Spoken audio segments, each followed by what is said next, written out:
जय श्री कृष्णा। मैं संध्या शर्मा श्री चैतन्य महाप्रभु की इस सुंदर कथा में आप सभी हरि भक्तों का स्वागत करती हूँ।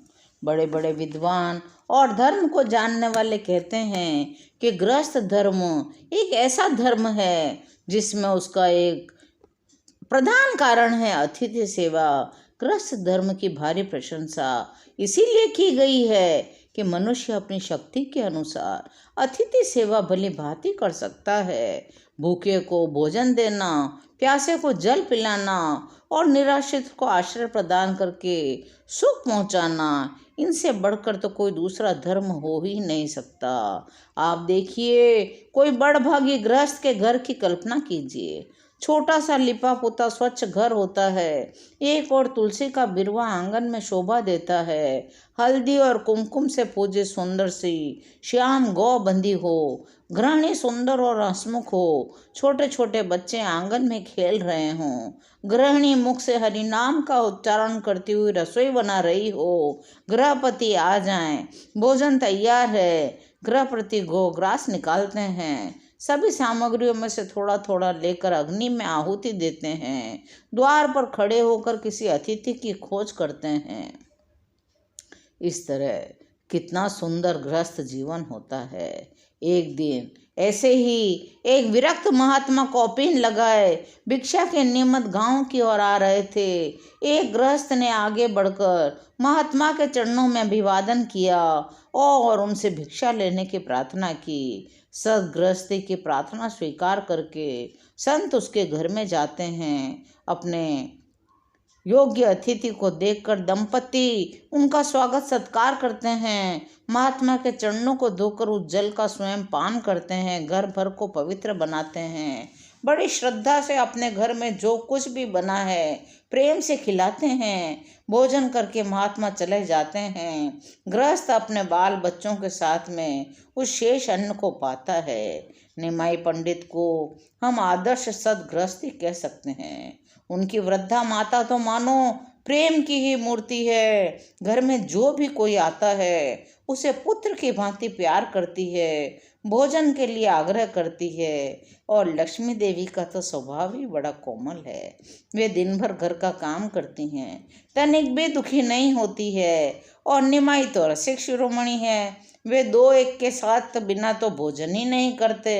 लेकिन लक्ष्मी देवी सबके लिए आलस से रहित होकर के भोजन बनाती हैं। पति के साथ उनके जो भी भक्त प्रेमी होते हैं उन्हें भी श्रद्धा के साथ भोजन कराती हैं। कभी कभी निमाई घर में एक दो नहीं, कभी कभी 5-5 10-10 अतिथियों को लेकर आ जाते हैं। वृद्धा माता भोजन की चिंता करती है, लेकिन पता नहीं कैसे सारा सामान क्षण भर में ही जुट जाता है और अतिथि सेवा हो जाती है। श्री मानवेंद्रपुरी जी के बारे में तो हम जानते ही हैं। यह भी स्मरण है कि उनके अंतरंग और सर्वप्रिय शिष्य श्री ईश्वरपुरी जी थे। भक्त शिरोमणि श्री माधवेंद्रपुरी जी असार संसार को त्याग कर अपने नित्य धाम को चले गए थे। वे कहते थे, हे दीनों पर दया करने वाले मेरे नाथ, हे ब्रजेश नंदन, इन चिरकाल की प्यासी आँखों से आपकी अमृतमयी मकरंद माधुरी का मैं कब पान कर सकूंगा। यह हृदय बड़ी ही द्रुत गति से दौड़ रहा है। हे चंचल श्याम, मैं क्या करूं। अंतिम समय में उन्होंने अपना संपूर्ण प्रेम श्री ईश्वरपुरी जी को अर्पण कर दिया था और गुरुदेव से अमूल्य प्रेम निधि पाकर ईश्वरपुरी तीर्थों में भ्रमण करते हुए गौड़ देश की ओर ही आए थे। ईश्वरपुरी जी का जन्म इसी जिले के कुमारहट्ट नामक ग्राम में था। ये जाति के कायस्थ थे। वैष्णवों की तो जाति ही क्या। आचार्य देखते हैं, आचार्य अद्वैत आचार्य के पास आते हैं और जाकर बैठ जाते हैं। आचार्य समझ जाते हैं ये कोई न कोई परम भागवत वैष्णव है।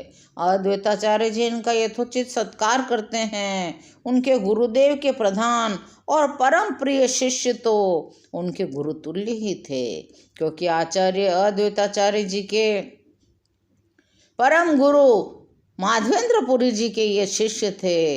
आचार्य ने इनकी गुरुवत पूजा करी और कुछ काल नवद्वीप में ही रहने का आग्रह किया। ईश्वरपुरी जी ने आचार्य की प्रार्थना स्वीकार कर ली। वहाँ रहकर श्री कृष्ण कथा और सत्संग करने लगे।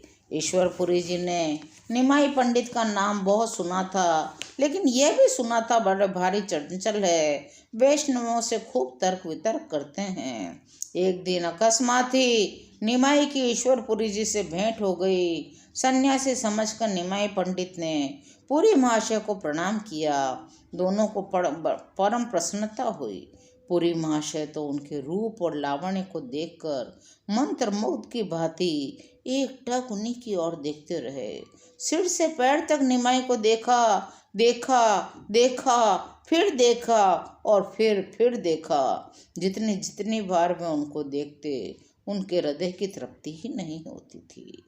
पुरी को एकटक अपनी ओर देखते हुए निमाई हंसते हुए बोले, पुरी महाशय, अब इस प्रकार कहाँ तक देखिएगा?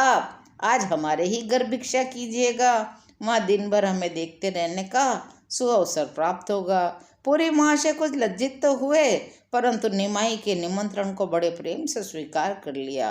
भोजन तैयार होने से पूर्व ही निमाई अद्वैताचार्य जी के घर से जाकर ईश्वरपुरी जी को ले गए। शची माता ने स्वामी जी की बहुत ही आदर और भक्ति के साथ वंदना की, उन्हें भोजन कराया। भोजन के कुछ काल बाद तक दोनों महापुरुषों में सत्संग होता रहा और फिर दोनों ही लौटकर श्री अद्वैताचार्य जी के आश्रम में आए।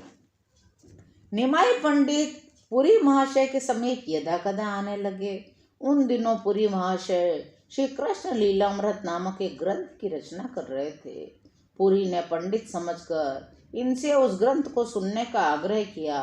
गदाधर पंडित के साथ संध्या समय जाकर ये उस ग्रंथ को रोज सुनने लगे। पुरी महाशय ने कहा, आप पंडित हैं, इस ग्रंथ में कहीं आपको अशुद्धि मालूम पड़े तो आप बता दीजिएगा। निमाई पंडित बड़ी नम्रता के साथ बोले, श्री कृष्ण कथा में भला क्या शुद्धि और क्या अशुद्धि? भक्त अपने भक्ति भाव के आवेश में आकर जो भी कुछ लिखता है वह परम शुद्ध ही होना है।